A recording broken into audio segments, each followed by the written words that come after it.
بسم اللہ الرحمن الرحیم الحمد للہ نحمده ونستعینه ونستغفره ونؤمن به ونتوکل علیہ ونعوذ باللہ من شرور انفسنا ومن سیئات اعمالنا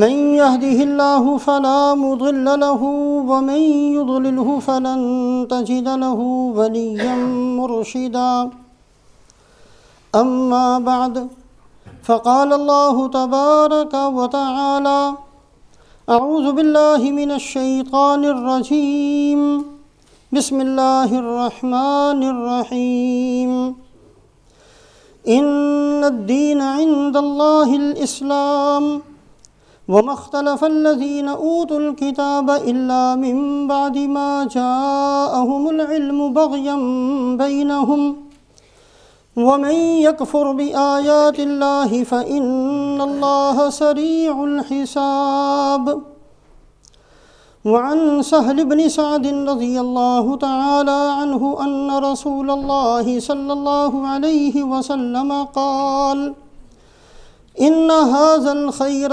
خزائن ولتلك الخزائن مفاتيح فطوبى لعبد جعله الله مفتاحا للخير ومغلاقا للشر وويل لعبد جعله الله مفتاحا للشر ومغلاقا للخير أو كما قال رسول الله صلى الله عليه وسلم۔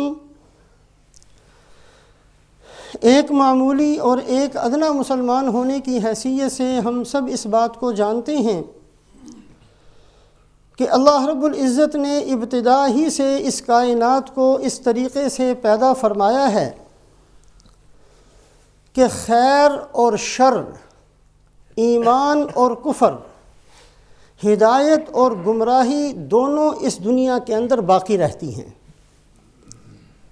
بڑے بڑے حضرات انبیاء علیہم الصلوات و تسلیمات تشریف لائے اور بہت بڑی زبردست قسم کی محنت فرمائی۔ حضرت ابراہیم علیہ السلام اللہ کے خلیل ہیں، محنت بہت مضبوط قسم کی فرماتے ہیں، تکالیف اتنی برداشت کی ہیں کہ آگ جلا کر اس میں ڈال دیا گیا، لیکن حضرت ابراہیم علیہ السلام جیسے خلیل اللہ نبی کی محنت کے بعد بھی کفر بالکل ختم نہیں ہوا۔ حضرت نوح علیہ السلام 950 سال رات دن محنت فرماتے ہیں، کوئی تکلیف ایسی نہیں جس کا تحمل نہ فرمایا ہو۔ اتنے بڑے نبی کی اتنی زبردست محنت کے باوجود دنیا کے اندر سے، زمین کے اوپر سے کفر ختم نہیں ہوا۔ حضرت موسیٰ علیہ السلام 80 سال رات دن محنت فرماتے ہیں،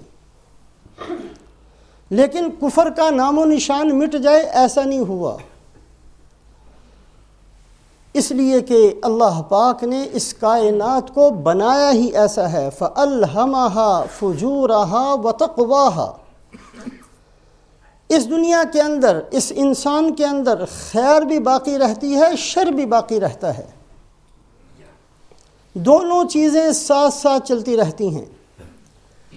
حضرت عیسیٰ علیہ السلام اور رسول پاک علیہ السلام کے درمیان میں 610 سال کا لمبا زمانہ ہے۔ اس زمانے کے اندر مدارس نہیں ہیں، مسجدیں نہیں ہیں، کتابیں نہیں ہیں، تقریریں اور بیان نہیں ہیں، نبوت کے آثار بہت پرانے ہو چکے، زمین کے اندر کفر ہی کفر ہے، شرک ہی شرک ہے، بت پرستی ہی بت پرستی ہے، گناہوں سے زمین بھری ہوئی ہے، زمانہ جاہلیت کا کہا جاتا ہے۔ لیکن ان ساری چیزوں کے باوجود صحابہ کی زندگیاں لکھنے والے بتلاتے ہیں کہ بہت سارے صحابہ کرام ایسے تھے جنہوں نے زمانہ جاہلیت کے اندر بھی کبھی اپنی پیشانی کسی بت کے سامنے نہیں جھکائی، جنہوں نے زمانہ جاہلیت کے اندر بھی کبھی شراب نہیں پی، جنہوں نے زمانے جاہلیت کے اندر بھی کبھی جھوٹ نہیں بولا۔ حضرت صدیق اکبر رضی اللہ تعالیٰ عنہ بھی انہی حضرات میں سے ایک ہیں کہ ساری خیریں زمانے جاہلیت کے اندر بھی صدیق اکبر رضی اللہ تعالیٰ عنہ کے اندر موجود تھی۔ نہ تو نبیوں کی محنت کے بعد کفر ختم ہوا ہے، نہ شیطان کی ساری کوششوں کے بعد خیر اور ایمان کا جو ایک چیز تھی وہ ختم ہوئی ہے۔ یہ دونوں چیزیں ہر حالت میں ہر وقت باقی رہتی ہیں۔ رسول پاک علیہ السلام اس حدیث پاک کے اندر جو ابھی پڑھی گئی ہے ارشاد فرماتے ہیں طوبیٰ لعبد جعلہ اللہ مفتاحا للخیر ومغلاقا للشر، بڑا خوش نصیب ہے وہ آدمی جس کو اللہ پاک خیر کے وجود میں آنے کا سبب بنا دیں اور شر کے روکنے کا سبب بنا دیں۔ رہنا دونوں چیزوں نے ہے، خیر نے بھی رہنا ہے، شر نے بھی رہنا ہے، ایمان نے بھی رہنا ہے، کفر نے بھی رہنا ہے، ہدایت بھی اس زمین پر باقی رہے گی، یہاں گمراہی بھی باقی رہے گی۔ لیکن وہ آدمی اللہ کے نبی صلی اللہ علیہ وسلم اس کو بڑا خوش نصیب ارشاد فرماتے ہیں جس کو اللہ پاک استعمال کر لیں خیر کے وجود میں آنے کے لیے اور شر سے روکنے کے لیے۔ اور ساتھ ہی فرمایا بڑا بد نصیب ہے، بہت بڑی ہلاکت ہے اس آدمی کے لیے جس کو اللہ پاک اس دنیا کے اندر خیر کو روکنے کا سبب بنا دے اور جس کی وجہ سے شر دنیا کے اندر پیدا ہوتا ہو۔ بڑا بد نصیب ہے یہ آدمی۔ ہمارا آج مسئلہ یہ نہیں ہے کہ ہم ایسے دن کا انتظار کریں کہ دنیا کے اندر خیر ہی خیر ہو، دنیا کے اندر سے شر ختم ہو جائے، دنیا کے اندر سے نافرمانی ختم ہو جائے، دنیا کے اندر سارے ہی مؤمنین تہجد گزار مسلمان بن جائیں۔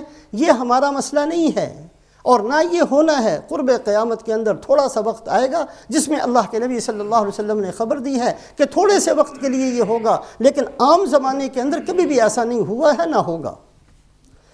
میرا اور آپ کا مسئلہ یہ ہے کہ ہم خیر کے آنے کا سبب بن جائیں۔ یہ ہماری سوچ ہونی چاہیے، یہ ہماری محنت ہونی چاہیے، یہ ہماری فکر ہونی چاہیے کہ اللہ پاک میری ذات کو، اللہ میری اولاد کو، اللہ میرے جاننے والوں کو، میرے رشتہ داروں کو خیر کے آنے کا سبب بنا دیں۔ اللہ پاک ہمیں شر سے روکنے کا سبب بنا دیں۔ کبھی بھی ایسا نہ ہو، ہم کبھی بھی ایسی گمراہی تک نہ پہنچ جائیں کہ ہمارے وجود کی وجہ سے دنیا کے اندر سے خیر رکتی ہو، ہماری وجہ سے دنیا کے اندر شر پیدا ہوتا ہو۔ یہ میرا اور آپ کا بہت بڑا مسئلہ ہے۔ دنیا کے اندر خوش نصیب کون ہے اس کو مختلف الفاظ سے بیان کیا جاتا ہے۔ کوئی کہتا ہے خوش نصیب آدمی وہ ہے جس کو اتنا مال مل جائے کہ ہر خواہش پوری ہو جائے۔ کوئی آدمی کہتا ہے خوش نصیب وہ آدمی ہے جس کی اولاد فرما بردار نکل آئے۔ کسی کے نزدیک خوش نصیب وہ آدمی ہے جس کو اللہ بیٹے ہی بیٹے دے دیں۔ کسی کے نزدیک خوش نصیب وہ آدمی ہے جو کسی بہت بڑے عہدے پر پہنچ جائے۔ کسی کے نزدیک خوش نصیب وہ آدمی ہے جس کی بیوی اس کی خواہش کے مطابق مل جائے۔ کسی کے نزدیک خوش نصیب وہ عورت ہے جس کو اس کی پسند کا خامند مل جائے۔ خوش نصیبی کا مصداق کیا ہے؟ لوگ مختلف باتیں کرتے ہیں۔ آج کی اس مجلس کے اندر رسول پاک علیہ السلام نے خوش نصیب کس کو قرار دیا؟ دو حدیثیں سامنے رکھی جائیں۔ ایک حدیث ہے جس کے راوی ہیں حضرت مقداد ابن اسود رضی اللہ تعالیٰ عنہ، اور حضرت مقداد ابن اسود رضی اللہ تعالیٰ عنہ چھٹے آدمی ہیں جو اسلام میں داخل ہوئے۔ بالکل ابتدائی اسلام میں داخل ہونے والے صحابی ہیں۔ ابو داود شریف کے اندر یہ روایت موجود ہے۔ حضرت مقداد ابن اسود فرماتے ہیں میں نے رسول پاک علیہ السلام سے سنا، آپ نے 3 مرتبہ فرمایا ان السعید لمن جنب الفتن، ان السعید لمن جنب الفتن، ان السعید لمن جنب الفتن۔ میں بتاؤں کہ خوش نصیب آدمی کون ہے؟ یقیناً خوش نصیب آدمی وہ ہے جس کو اللہ فتنوں سے بچا لے، یقیناً خوش نصیب آدمی وہ ہے جس کو اللہ فتنوں سے محفوظ فرما دیں، یقیناً خوش نصیب آدمی وہ ہے جس کو اللہ فتنوں سے بچا لیں۔ 3 دفعہ رسول پاک علیہ السلام نے خوش نصیب آدمی اس کو قرار دیا جس کو فتنے پیش نہ آئیں، جس کو آزمائش کے اندر نہ ڈالا جائے، اس کے مال کے اندر فتنہ نہ ہو، اس کے ایمان کے اندر فتنہ نہ ہو، اس کے اعمال کے اندر فتنہ نہ ہو، اس کی اولاد کے لیے فتنہ نہ ہو، اس کے گھر کے اندر فتنہ نہ ہو۔ ان السعید لمن جنب الفتن، خوش نصیب ہے وہ آدمی جس کو اللہ پاک فتنوں سے بچا لیں۔ 4 دفعہ رسول پاک علیہ السلام فرماتے ہیں وَلَمَنِ ابْتُلِيَ فَصَبَرَ فَوَاهَا، اور وہ آدمی جس کو کسی فتنے میں مبتلا کر دیا گیا، کوئی آزمائش آ گئی، کوئی بیماری آ گئی، کوئی نقصان ہو گیا، کوئی مال کم ہو گیا، کوئی اولاد فوت ہو گئی، کوئی مصیبت اس کے اوپر پیش آ گئی، اور پھر اس نے صبر کے دامن کو تھامے رکھا، صبر کے ساتھ گزر گیا، اس مصیبت سے برداشت کر لیا، اپنے ایمان کو پھر بھی محفوظ رکھا، اپنے اعمال کو پھر بھی محفوظ رکھا۔ مصیبت آئی ہے، اعمال کو نہیں چھوڑا، مصیبت کے اندر آیا ہے، ایمان کے اندر اس کی ایمان کے اندر فرق نہیں آنے دیا۔ وَلَمَنِ ابْتُلِيَ فَصَبَرَ، جس بندے کو کسی فتنے میں مبتلا کر دیا گیا پھر وہ اس پر صبر سے قائم رہا، فواہا، اللہ کے نبی صلی اللہ علیہ وسلم فرماتے ہیں اس آدمی کا کیا کہنا، بڑا خوش نصیب ہے یہ آدمی۔ تو 4 چیزیں رسول پاک 3 دفعہ رسول پاک علیہ السلام نے اس کو خوش نصیب قرار دیا جس کو فتنوں سے بچا لیا جائے، اور 4تھی دفعہ اس کو فرمایا جو فتنے میں مبتلا تو ہو جائے لیکن صبر کا دامن ہاتھ سے نہ جانے دے۔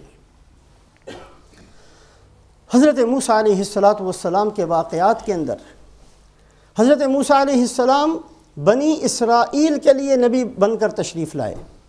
بنی اسرائیل فرعون کے مظالم کو سہتے ہیں، ان کے پیدا ہونے والے بچے ذبح کر دیے جاتے ہیں، ان کی عورتوں سے کام لیا جاتا ہے، ان کو غلام بنا کر رکھا جاتا ہے۔ مختلف مصیبتیں ہیں جو فرعون نے بنی اسرائیل پر مسلط کر دی تھیں۔ حضرت موسیٰ علیہ السلام تشریف لائے، محنت کو شروع فرمایا، بنی اسرائیل بہت سارے ایمان کے اندر داخل ہو گئے، ساتھ میں کچھ فرعون کے خاندان کے بندے بھی مسلمان ہوئے، جن میں حضرت آسیہ رضی اللہ تعالیٰ عنہ بھی ہیں جو فرعون کی بیوی تھیں۔ فرعون نے ان کے ہاتھ میں میخیں گاڑ دیں، اور جو فرعون کے خاندان کے بندے مسلمان ہو گئے تھے ان کو زیادہ ستاتا تھا کہ بنی اسرائیل وہ تو تھے ہی ایسے، انہوں نے تو مسلمان ہونا تھا، لیکن تم میرے خاندان کے ہوتے ہوئے کیوں اسلام کو قبول کرتے ہو؟ جو مصائب اور جو تکلیفیں بنی اسرائیل پر تھیں ان سے کہیں زیادہ مصیبتیں فرعون کی طرف سے ان اپنے خاندان کے بندوں کے لیے تھیں جو باوجود فرعونی ہونے کے اسلام میں داخل ہو گئے تھے۔ حضرت موسیٰ علیہ السلام تشریف لائے، اس حالت کے اندر پریشانی کے اندر ان کو دیکھا۔ نبی کی شان یہ ہوتی ہے کہ نبی اپنی تکلیفوں سے زیادہ اپنے ماننے والوں کی تکلیفوں کو محسوس فرماتے ہیں۔ جیسے رسول پاک علیہ السلام حالانکہ مکہ کے اندر خود بھی تکلیفیں برداشت فرما رہے ہیں، لیکن جو باہر سے لوگ آتے تھے اور اسلام کو قبول فرماتے تھے یہ احساس فرماتے ہوئے کہ کہیں مکہ والے ان کو ستانا شروع نہ کر دیں، فرمایا کرتے کہ اسلام قبول کر لیا ہے اپنے علاقے میں چلے جاؤ، اور جب سننا کہ محمد الرسول اللہ صلی اللہ علیہ وسلم کو غلبہ مل گیا ہے تو واپس آ جانا، کہیں تمہیں تکلیفیں نہ برداشت کرنی پڑیں۔ انبیاء علیہم الصلوات و تسلیمات کو ماننے والوں کی تکلیفیں زیادہ پریشان کرتی ہیں۔ حضرت موسیٰ علیہ السلام وہاں سے گزرتے ہیں، ان بندوں کو جو فرعون کے خاندان میں ہونے کے باوجود حضرت موسیٰ علیہ السلام پر ایمان لا چکے ہیں، تکلیفوں کی حالت کے اندر دیکھتے ہیں تو فرمایا یا قومی، اے میری قوم، اب تم میری قوم کے بندے ہو، تم ایمان لے آؤ، فعلی اللہ توکلوا ان کنتم مسلمین، اللہ پر بھروسہ کرنا ہوگا، تکلیفوں کو سہنا ہوگا، برداشت کرنا ہوگا۔ اس قوم نے، ان بندوں نے، ان نوجوانوں نے جو جواب دیا ہے وہ جواب اللہ پاک کو اتنا پسند آیا کہ اللہ پاک نے ان کے جواب کو قرآن کے اندر بیان فرمایا، اور جو دعا انہوں نے مانگی وہ دعا اس امت کو تعلیم فرمائی۔ انہوں نے کہا علی اللہ توکلنا ربنا لا تجعلنا فتنة للقوم الظالمین ونجنا برحمتک من القوم الکافرین۔ اے موسیٰ ہم اللہ پر بھروسہ کرتے ہیں، کوئی پرواہ نہیں، ساری تکلیفیں برداشت کریں گے۔ اللہ سے یہ دعا مانگتے ہیں کہ اللہ پاک ہمیں ان ظالموں کے لیے فتنہ نہ بنا دیں۔ ظالموں کے لیے فتنہ بننے کا مطلب یہ ہے کہ یہ ظالم کہیں ہمیں ظلم کی حالت میں دیکھتے ہوئے دین سے اور دور نہ چلے جائیں کہ جو مسلمان ہوتا ہے اس کی تو پٹائی ہوتی ہے، اس کو تو تکلیفیں برداشت کرنا پڑتی ہیں۔ ہماری استقامت، ہمارا استقلال ان کے لیے کہیں دین سے دوری کا سبب نہ بن جائے۔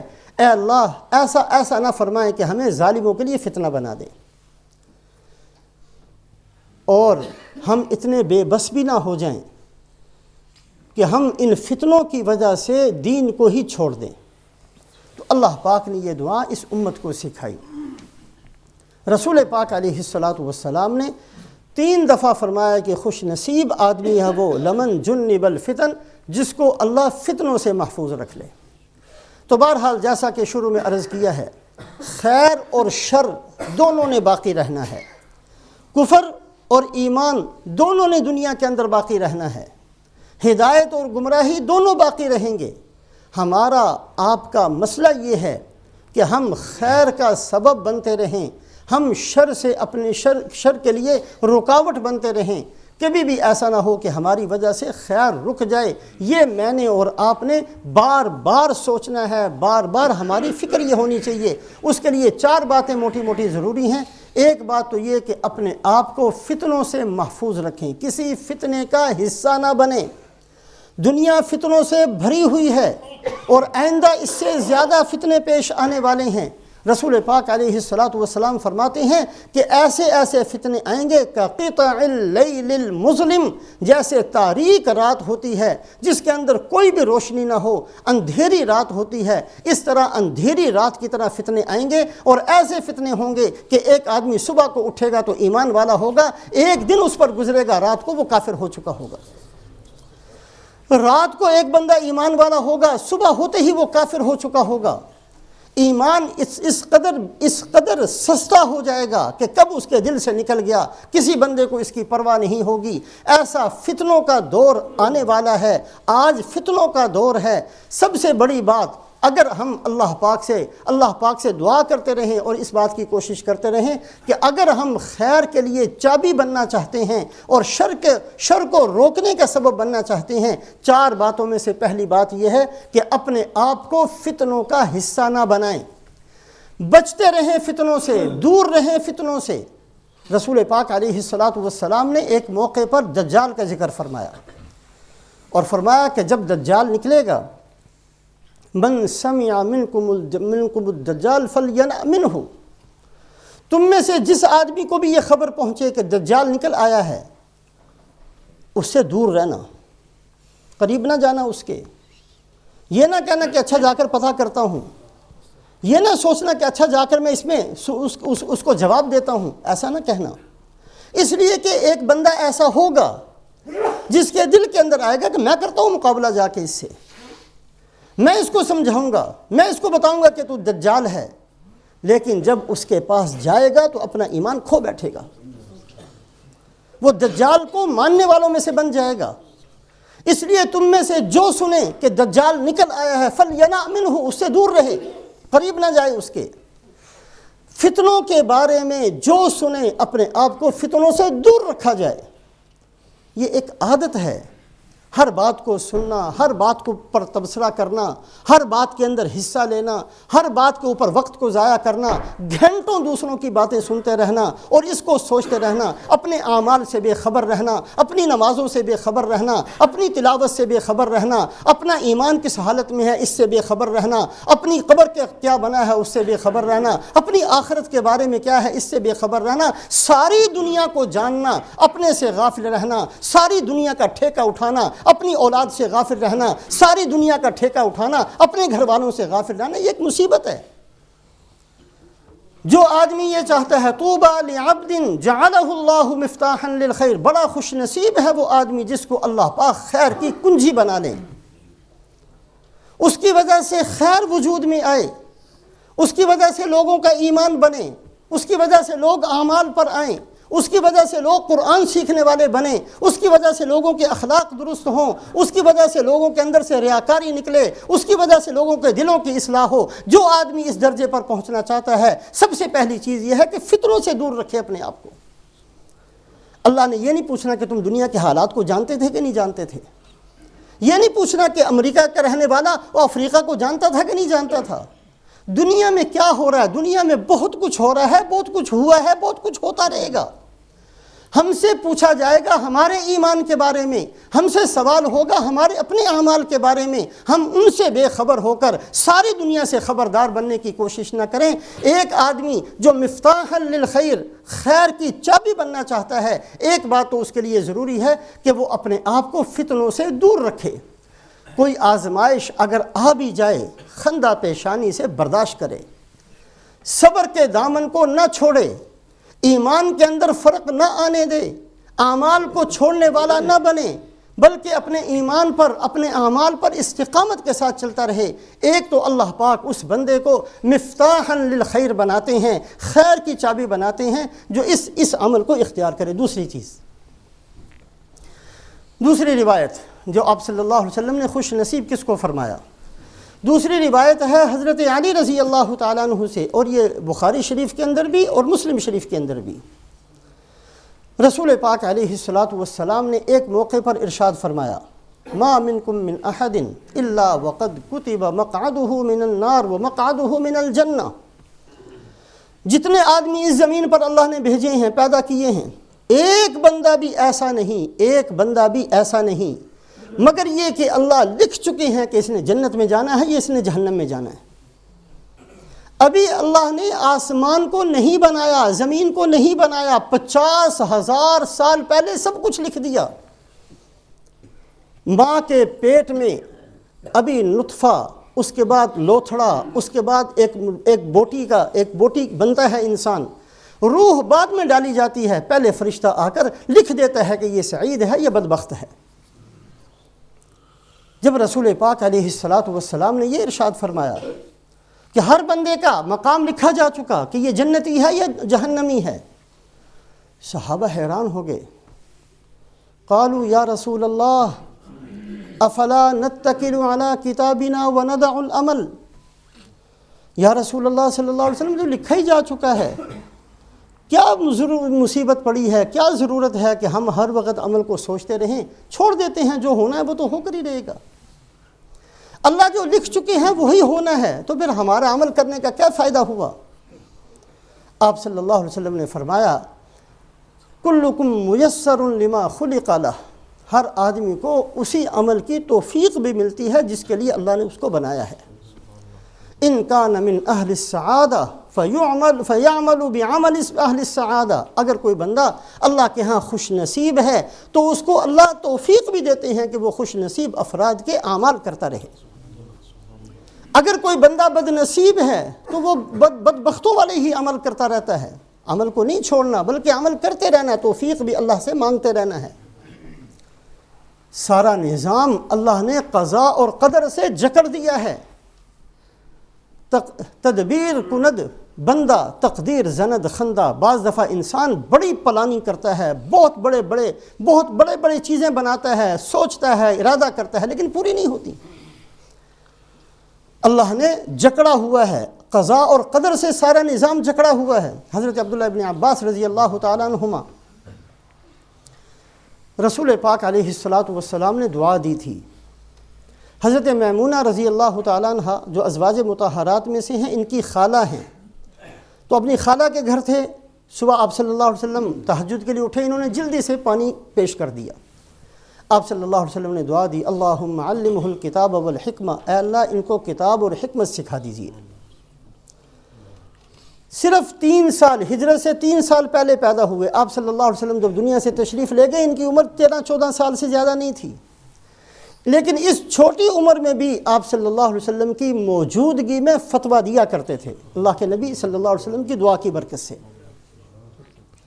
اور بعد میں ان کا معمول یہ تھا کہ فجر کی نماز کے بعد ان کا بڑا گھر تھا اور گھر کے باہر ایک مجمع کھڑا ہو جاتا، ایک آدمی اندر سے آیا کرتا اور آ کر اعلان کرتا کہ جس آدمی نے ایمان کے بارے میں کوئی بھی سوال کرنا ہو وہ اندر آ جائے۔ ایک بہت بڑا مجمع اندر چلا جاتا، سوال کرتے، پھر وہ لوگ باہر آ جاتے، پھر وہ بندہ اعلان کرتا جس نے نماز کے بارے میں پوچھنا ہو وہ اندر آ جائے۔ صبح سے شام تک حضرت عبداللہ ابن عباس رضی اللہ تعالیٰ عنہما کے گھر میں لوگ آتے تھے، دین سیکھتے تھے، چلے جاتے تھے، یہ ان کا معمول تھا۔ بھائی کا گھر ساتھ تھا حضرت فضل ابن عباس رضی اللہ تعالیٰ عنہ کا، انہوں نے بھی ایک بندہ مقرر کیا ہوا تھا، وہ دروازے پر کھڑے ہو کر اعلان کرتا جس نے میرے بھائی سے دین سیکھا ہے وہ کھانا میرے گھر کھا کر جائے۔ دونوں بھائیوں کا صبح سے شام تک یہ معمول۔ حضرت عبداللہ ابن عباس رضی اللہ تعالیٰ عنہما، بہت بڑا مجمع ہے، سوال کرتے ہیں، ان کو جواب دیتے ہیں، دین سکھاتے ہیں۔ نافع ابن ارزق ایک بڑا بے حیا بد نصیب آدمی تھا، خارجیوں میں سے تھا، یہ وہ بندہ تھا جس نے معاذ اللہ ثم معاذ اللہ حضرت علی رضی اللہ تعالیٰ عنہ، حضرت معاویہ رضی اللہ تعالیٰ عنہ، دوسرے صحابہ کو کافر کہا تھا۔ بڑا گستاخ بدتمیز قسم کا آدمی تھا۔ مجمع کے اندر سے کھڑا ہوا اور کہا، اے ابن عباس آپ بہت کچھ جانتے ہو، مجھے بھی تو ایک بات کا جواب دو۔ اللہ پاک نے حضرت سلیمان علیہ السلام کا قصہ قرآن کے اندر بیان کیا ہے۔ اتنی بڑی حکومت، اتنی بڑی سلطنت جو ان سے پہلے کسی کو نہیں ملی، ان کے بعد میں کسی کو نہیں ملی، ان کی حکومت جانوروں پر بھی، ان کی حکومت پرندوں پر بھی، ان کی حکومت جنات پر بھی، ان کی حکومت انسانوں پر بھی، ان کا حکم ہوا بھی مانتی تھی۔ بہت بڑا تخت تھا، 40,000 کرسیاں اس کے اوپر تھی، اور ہوا اس تخت کو اڑا کر جہاں چاہتے تھے لے کر چلی جاتی تھی۔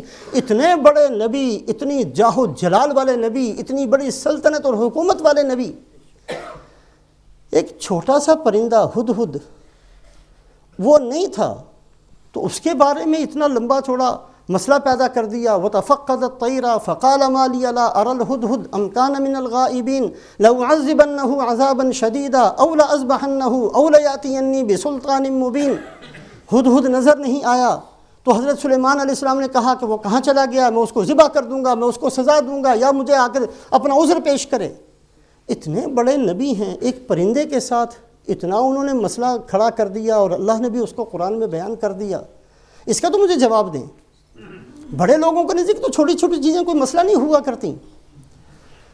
حضرت عبداللہ ابن عباس نے فرمایا کہ اصل بات یہ ہے کہ ہدہد اللہ نے ایسا پرندہ بنایا ہے تو چھوٹا سا، سلیمان علیہ السلام اس کو ساتھ رکھتے تھے، جہاں کہیں جاتے زمین کی تہ کے اندر جہاں پانی ہوتا ہے یہ اوپر سے یہ دیکھ لیتا ہے، جیسے ہمیں کوئی چیز ظاہر میں آنکھوں سے نظر آتی ہے، زمین کی تہ کے اندر کتنا نیچے پانی ہے اور کیسا پانی ہے یہ دیکھ لیتا تھا۔ حضرت سلیمان علیہ السلام اس سے پوچھتے، وہ دیکھ لیتا، جنات کو حکم دیتے، وہاں سے زمین کھودی جاتی، پانی استعمال کر لیا کرتے۔ حضرت سلیمان علیہ السلام کا تخت نیچے اترا ہے، انہوں نے پوچھا، اب وہ چونکہ دیکھ کر بتانے والا موجود نہیں تھا، اس لیے حضرت سلیمان علیہ السلام نے اس ہدہد کے بارے میں یہ ساری بات کی۔ تو نافع ابن ارزق کہنے لگا کہ یہ لو کیسی بات آپ نے بتائی ہے، ہدہد جو زمین کی تہ کے اندر دیکھ لیتا ہے اس کو زمین کے اوپر پڑا ہوا جال تو نظر نہیں آتا، شکاری جال ڈالتا ہے اور اس کے اندر پھنس جاتا ہے۔ جس کو زمین کی اوپر والی سطح پر ایک جال نظر نہیں آیا وہ زمین کی تہ کے اندر سے پانی کیسے دیکھ سکتا ہے؟ حضرت عبداللہ ابن عباس رضی اللہ تعالیٰ عنہما نے جواب دیا، اذا جاء القدر عمی البصر، یہی تو قضاء اور قدر کا فیصلہ ہے۔ جب تقدیر جو آ جاتی ہے، جو اللہ نے لکھا ہوتا ہے وہ آ جاتا ہے تو آنکھیں اندھی ہو جاتی ہیں۔ جب جال کے اندر اس نے شکار ہونا ہوتا ہے تو اوپر والی سطح اس کو نظر نہیں آتی۔ یہ اللہ پاک کا نظام سارے کا سارا اللہ نے تقدیر سے جڑا ہوا ہے۔ جب تقدیر غالب آ جاتی ہے، تقدیر ہی بندے کو وہ جو اللہ نے لکھا ہے ویسے ہی ہو کر رہنا ہے۔ دوسری چیز، اگر ہم یہ چاہتے ہیں کہ اللہ پاک ہمیں مفتاحا للخیر بنا دیں، ہماری وجہ سے دنیا کے اندر خیر پیدا ہو، ہماری وجہ سے دنیا کے اندر سے شر ختم ہو، پہلی چیز اپنے آپ کو فتنوں کا حصہ نہ بنانا، اور دوسری چیز دعا کا اہتمام کرنا۔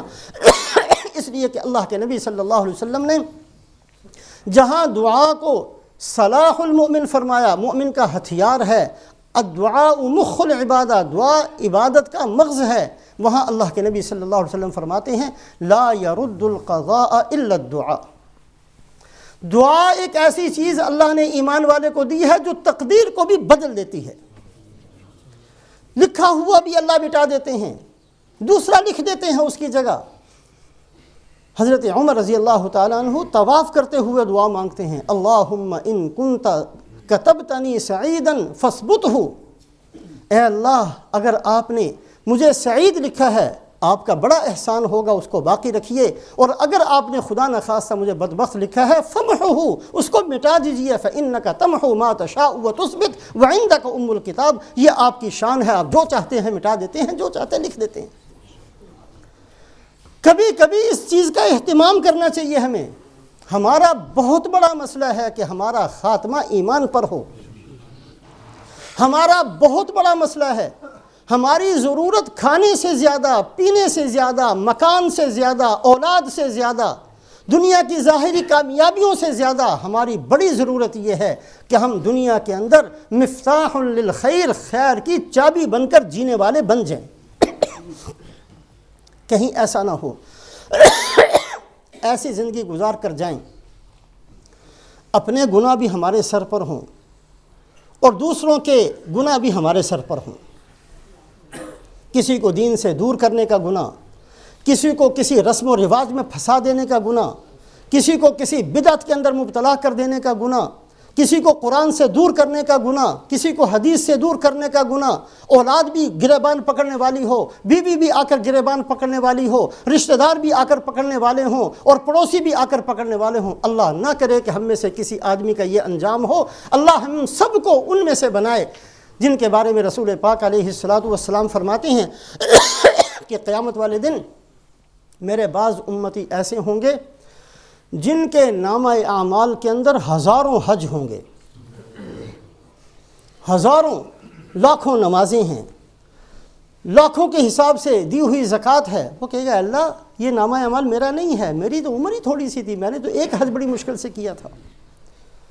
اللہ فرمائیں گے جس نے تیری وجہ سے حج کیے وَنَكْتُبُ مَا قَدَّمُوا وَآثَارَهُمْ وَكُلَّ شَيْءٍ أَحْصَيْنَاهُ فِي كِتَابٍ مُبِينٍ،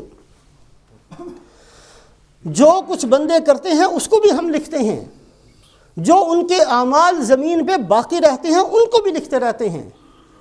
وہ دنیا سے چلے جاتے ہیں لیکن ان کی محنت جو باقی بچتی ہے، ان کی محنتوں کی وجہ سے جو آنے والے لوگ دین پر چلتے ہیں، وَنَكْتُبُ مَا قَدَّمُوا وَآثَارَهُمْ وَكُلَّ شَيْءٍ أَحْصَيْنَاهُ فِي كِتَابٍ مُبِينٍ۔ اللہ پاک ہمیں خیر کی چابی بنا لیں۔ دو چیزیں ہوئیں، کسی فتنے کا حصہ نہ بنیں، دعاؤں کا اہتمام کریں۔ اللہ پاک اگر اللہ نے ہماری قسمت میں خدا نخواستہ بدقسمتی لکھی بھی ہے تو اے اللہ اس کو مٹا دیجئے۔ اللہ پاک سے کہیں گے اللہ مٹا دیں گے، اے اللہ اس کو مٹا دیجئے۔ اگر آپ نے ہمیں سعید لکھا ہے اے اللہ تیرا احسان ہے، سعید ہی ہمیں لکھے، اس پر باقی رکھیے۔ دعا کا اہتمام کرنا۔ تیسری چیز، گناہ گار ہم سب ہیں، جب تک جینا ہے گناہ چھوڑنے نہیں، ہم نے کرتے رہنا ہے۔ آپ صلی اللہ علیہ وسلم نے فرمایا امت مذنبۃ ورب غفور، میری امت گناہ گار امت ہے، نہ اس امت نے گناہ چھوڑنے ہیں نہ اللہ پاک معاف کرتے کرتے تھکتے ہیں۔ ورب غفور، اللہ بھی بخشنے والے ہیں۔ ہم نے بھی گناہ کرنے ہیں، اللہ نے بھی بخشتے رہنا ہے، لیکن کبھی بھی گناہ کو بغاوت کے درجے میں نہ کرنے والے بنے۔ ایک ہے گناہ ہو جانا، گناہ بندے سے ہو گیا۔ اگر ہم قرآن اور حدیث کو دیکھتے ہیں تو صحابہ سے بھی غلطیاں ہوئی ہیں، لیکن چونکہ ان کی نیت غلطی کی نہیں تھی، ان کی نیت مقابلے کی نہیں تھی، ان کی نیت اللہ رسول کی نافرمانی کی نہیں تھی، ہو گئی غلطی ان سے۔ آپ صلی اللہ علیہ وسلم نے غزوہ احد کے اندر 50 صحابہ کو کہا اس جگہ کو نہیں چھوڑنا، چھوڑ دیا۔ نتیجہ کیا نکلا؟ خود رسول پاک علیہ الصلاۃ والسلام کے دندان مبارک شہید ہو گئے، 70 صحابہ شہید ہوئے، 70 صحابہ اس غلطی کی وجہ سے۔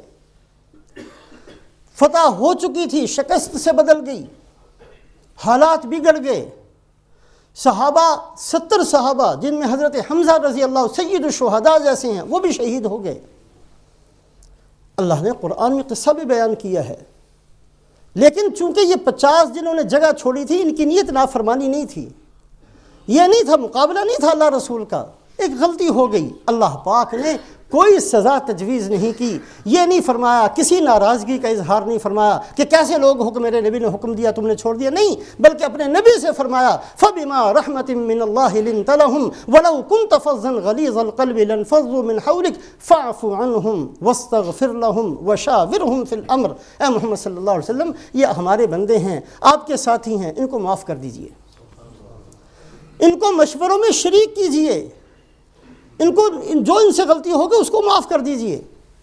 حضرت حاتب ابن ابی بلتع رضی اللہ تعالیٰ عنہ رسول پاک علیہ الصلاۃ والسلام کے راز، جو آپ کے راز تھے وہ لکھے، اور لکھ کر ایک سارہ نام کی عورت تھی جس کا نام گانے گانا تھا اس زمانے کے اندر، زمانہ جاہلیت کے اندر گانے گاتی تھی اور لوگ اس کو پیسے دیا کرتے تھے۔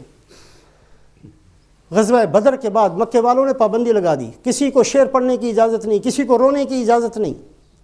اب یہ بیچاری تنگ آ گئی، فقر و فاقہ کے اندر مبتلا ہو گئی، مدینے آئی، یا رسول اللہ صلی اللہ علیہ وسلم آپ نے گانے گونے سے منع کر دیا، میرا جو روزگار تھا وہ ختم ہو گیا، فقر و فاقہ سے تنگ ہو کر میں آپ کے پاس آئی ہوں۔ آپ نے فرمایا کہ اس پر صدقہ کرو، اس کو دو، حالانکہ مسلمان نہیں تھی۔ صحابہ نے اپنی ہمت کے مطابق اس کو مال دیا، وہ مال بھی اس نے لیا۔ حضرت حاتب ابن ابی بلتع رضی اللہ تعالیٰ عنہ نے خط راز لکھ کر خط کے اندر دے کر اس کو کہا کہ مکے والوں کو دے دینا۔ اب بظاہر بہت بڑی غلطی ہے، اللہ کے نبی صلی اللہ علیہ وسلم کے راز جو بڑے، جن کی حفاظت بہت ضروری تھی، وہ اپنوں کو نہیں دشمنوں کو پہنچا رہے ہیں۔ حضرت عمر رضی اللہ تعالیٰ عنہ کو پتہ چلا، فرمایا اس منافق کی میں گردن اتارتا ہوں، لیکن آپ صلی اللہ علیہ وسلم نے کیا فرمایا؟ اے عمر، بدری ہے، بدری، بدر میں شریک ہونے والا صحابی ہے، جو بدری صحابی ہیں ان کی ساری غلطیاں معاف ہیں، یہ جنتی ہے۔ غلطی ہے لیکن غلطی اس نیت سے نہیں ہے کہ مخالفت اور عداوت اور دشمنی کی بنیاد پر غلطی نہیں ہے، صحابہ سے غلطیاں ہوئی ہیں، لیکن وہ اس لیے نہیں تھی کہ ہم نے کرنا ہے، ہم نے غلطی کرنی ہے، ضد کی بنیاد پر نہیں تھی، ہٹ دھرمی کی بنیاد پر نہیں تھی، عداوت کی بنیاد پر نہیں تھی، مخالفت کی بنیاد پر نہیں تھی، بغاوت کی بنیاد پر نہیں تھی۔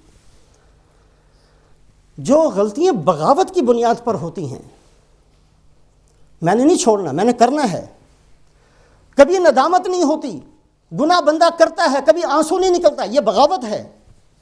اس کو بتا دیا جائے کہ یہ تیرا گناہ ہے، پھر بھی کہتا نہیں کوئی بات نہیں، میں نے کرنا ہے، اس کو احساس نہیں ہوتا، اللہ کی نافرمانی کرتا چلا جاتا ہے، لیکن اس کے دل میں یہ نہیں آتا کہ میں گناہ گار ہوں، یہ بغاوت ہے۔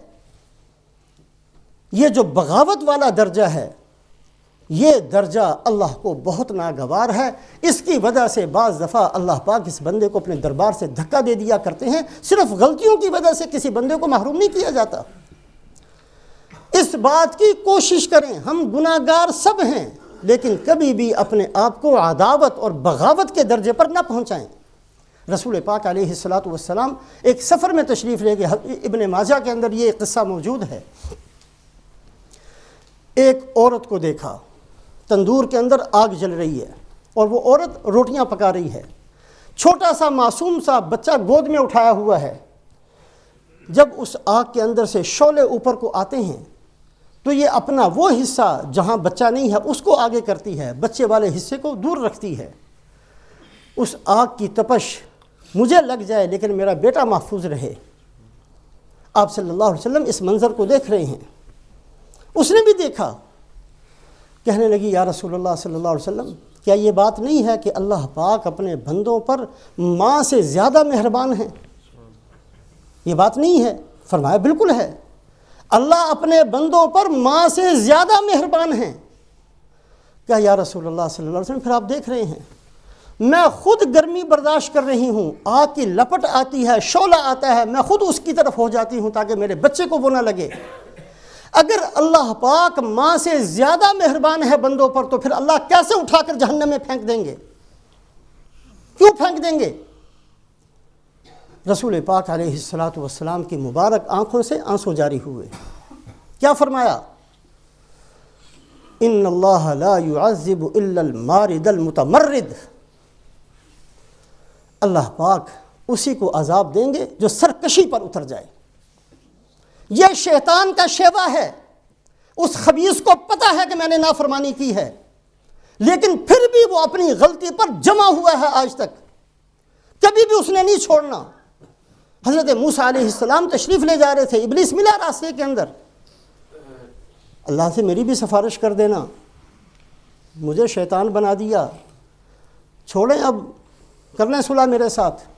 بڑے خوش ہوئے موسیٰ علیہ السلام، اللہ سے جا کر کہا جی وہ ابلیس ملا تھا راستے میں، وہ صلح کرنے کے لیے تیار ہے۔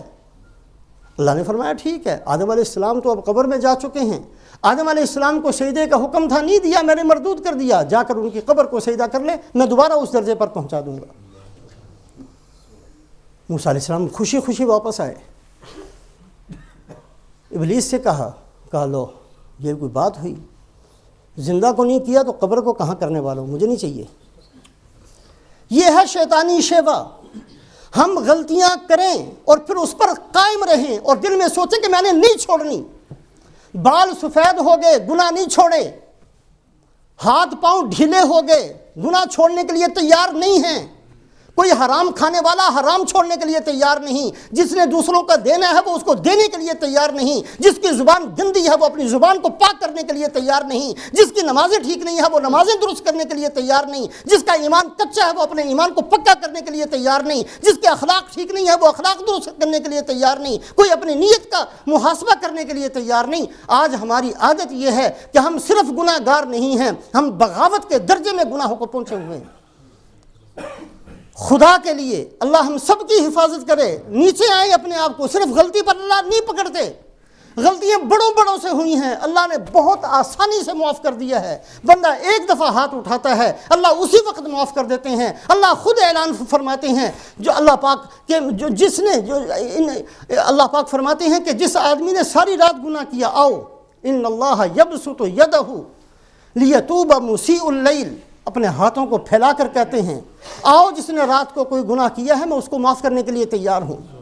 رات ہوتی ہے پھر اللہ ہاتھوں کو پھیلا کر کہتے ہیں آؤ جس نے دن میں کوئی گناہ کیا میں اس کو بخشنے کے لیے تیار ہوں۔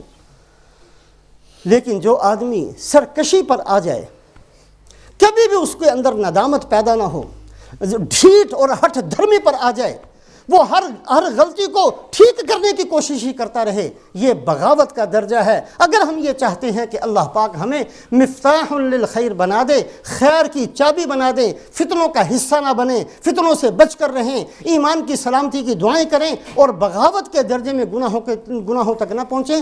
اور چوتھی چیز یہ ہے کہ ہم اپنے گناہوں کو ٹھیک کرنے کی کوشش نہ کریں۔ گناہ ہی ہے، گناہ کبھی نیکی نہیں بنتا، حرام ہی ہے، کبھی حلال نہیں ہوگا۔ اللہ کی نافرمانی ہی ہے، آج سے 20,000 سال پہلے بھی نافرمانی تھی، آج بھی نافرمانی ہے۔ وَلَن تَجِدَ لِسُنَّتِ اللَّهِ تَبْدِيلًا وَلَن تَجِدَ لِسُنَّتِ اللَّهِ تَحْوِيلًا۔ اللہ قید قانون نہیں بدلا کرتے۔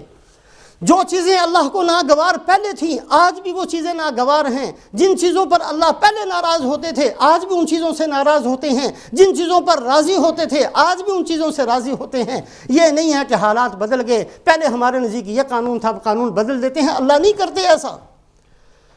کبھی بھی اپنے گناہ کو، اپنی غلطی کو، اپنی نافرمانی کو صحیح اور درست ثابت کرنے کی کوشش نہ کریں۔ وَكَذَلِكَ زَيَّنَ لِكَثِيرٍ مِّنَ الْمُشْرِكِينَ قَتْلَ أَوْلَادِهِمْ، مشرکین مکہ اپنی اولاد کو قتل کرتے تھے، کہتے ہم ٹھیک کر رہے ہیں۔ وَكَذَلِكَ زُيِّنَ لِفِرْعَوْنَ سُوءُ عَمَلِهِ وَصُدَّ عَنِ السَّبِيلِ، فرعون کتنا بڑا خبیث آدمی ہے، لیکن کہتا تھا میں ٹھیک ہوں، میں ٹھیک کرتا ہوں۔ موسیٰ علیہ السلام کی نافرمانی کرتا ہے، موسیٰ علیہ السلام کا مقابلہ کرتا ہے، جادوگروں کو بلاتا ہے، بنی اسرائیل کے بچوں کو، بے گناہوں کو قتل کرتا ہے، لیکن کہتا ہے میں ٹھیک۔ یہ عادت فرعون والی عادت ہے، یہ اللہ کے دشمنوں والی عادت ہے، اپنے گناہوں کو صحیح ثابت کرنے کی کوشش کرنا۔ اس چیز سے بچنا، ان 4 چیزوں کا اہتمام کریں گے تو انشاءاللہ اللہ پاک ہمیں ان خوش نصیب افراد میں سے بنا دیں گے جو دنیا کے اندر رہتے ہیں اور مفتاح للخیر بن کر رہتے ہیں، ان کی وجہ سے خیر وجود میں آتی ہے، ان کی وجہ سے شر دنیا کے اندر سے ختم ہوتا ہے۔ اللہ نہ کرے کہ کہیں ہمارا شمار ان میں سے ہو جائے جن کی وجہ سے خیر رک جاتی ہے اور جن کی وجہ سے شر دنیا کے اندر پیدا ہوتا ہے۔ اللہ ہم سب کو عمل کی توفیق نصیب فرمائے اور ہماری سب کی اصلاح فرمائے۔